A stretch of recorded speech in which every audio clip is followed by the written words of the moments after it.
తెలంగాణలో ఇప్పుడు థియేటర్ల కంటే సచివాలయంలోనే ఒక పెద్ద సస్పెన్స్ థ్రిల్లర్ సినిమా నడుస్తోందని, ఆ రాష్ట్రంలో అసలు ప్రభుత్వం ఉందా?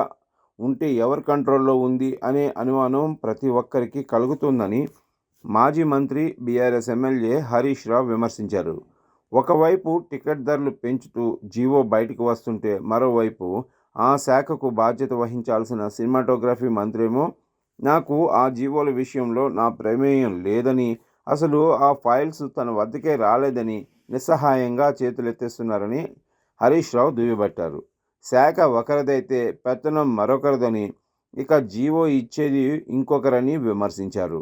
సాక్షాత్తు ఒక కేబినెట్ మంత్రికి తెలియకుండానే ఆయన శాఖలో ఇంత పెద్ద నిర్ణయం జరిగిపోతుంటే అసలు ఈ ప్రభుత్వాన్ని నడిపిస్తుంది ఎవరు అని ఆయన ప్రశ్నించారు.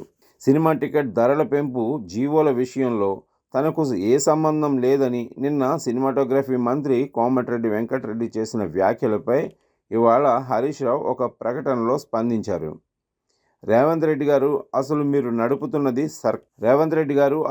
నడుపుతున్నది సర్కారా లేక సర్కస్ కంపెనీనా అని హరీష్ రావు నిలదీశారు. టికెట్ల పెంపు విషయంలో హైకోర్టు మొట్టికాయలు వేసినా ఈ ప్రభుత్వ తీరు మారకపోవడం శోచనీయం. ఒకవైపు అసెంబ్లీ సాక్షిగా సొంత డబ్బా, మరొక వైపు క్షేత్రస్థాయిలో అడ్డగోలు నిర్ణయాలు అని ఆయన మండిపడ్డారు.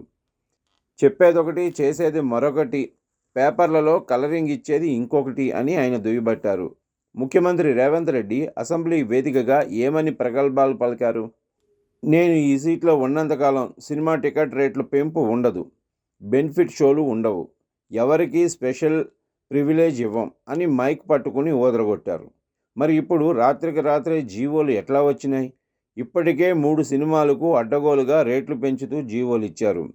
ఇవాళో రేపో మరో సినిమాకు కూడా జీవో ఇవ్వటానికి సిద్ధమయ్యారు. అసెంబ్లీలో అబద్ధాలు ఆడటం మీకు వెన్నతో పెట్టిన విద్య అని మాకు తెలుసు.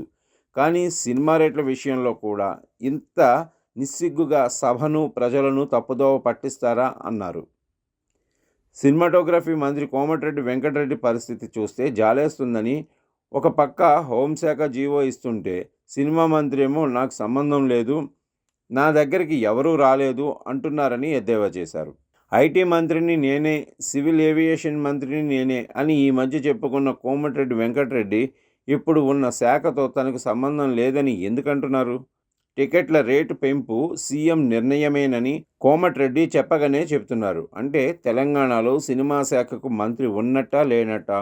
సంబంధిత శాఖ మంత్రికి తెలియకుండానే జీవోలు విడుదలవుతున్నాయంటే ఈ ప్రభుత్వాన్ని నడిపిస్తున్నది ఎవరు అని ప్రశ్నించారు.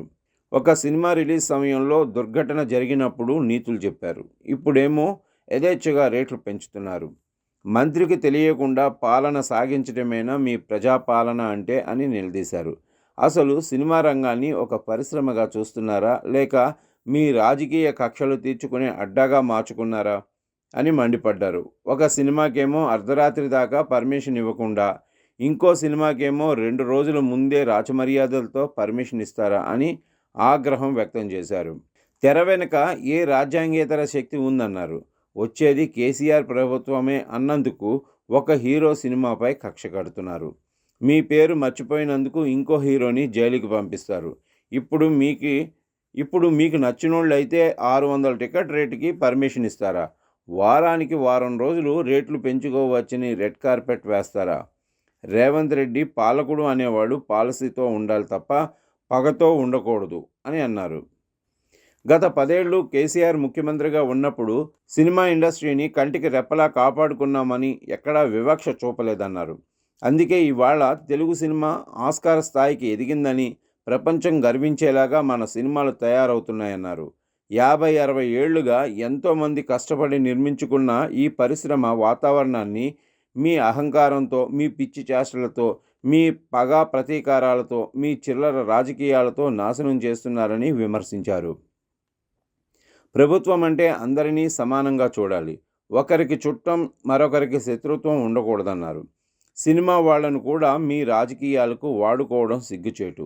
ఇది ప్రజాపాలన కాదు, ఇది మీ పాపిస్ట్ పాలనకు పరాకాష్ట అన్నారు. మొన్న ఎన్నికల్లో ఓడిపోయి నేడు రాజ్యాంగేతర శక్తిగా ఎదిగి సినిమా టికెట్ రేట్లను శాసిస్తున్న ఆ కనిపించని శక్తి ఎవరో ఒక్కో సినిమాకు కమిషన్ల రూపంలో ఎన్ని కోట్లు వసూలు చేస్తున్నారో అన్ని వివరాలని త్వరలోనే బయటపెడతామని హెచ్చరించారు. సంబంధిత శాఖ మంత్రికి తెలియకుండా జరుగుతున్న ఈ సినిమా రేట్ల కమిషన్ దందాపై గవర్నర్ దృష్టి సారించి దీనిపై సమగ్ర విచారణ జరపాలని బీఆర్ఎస్ పక్షాన డిమాండ్ చేస్తున్నామని హరీష్ రావు పేర్కొన్నారు.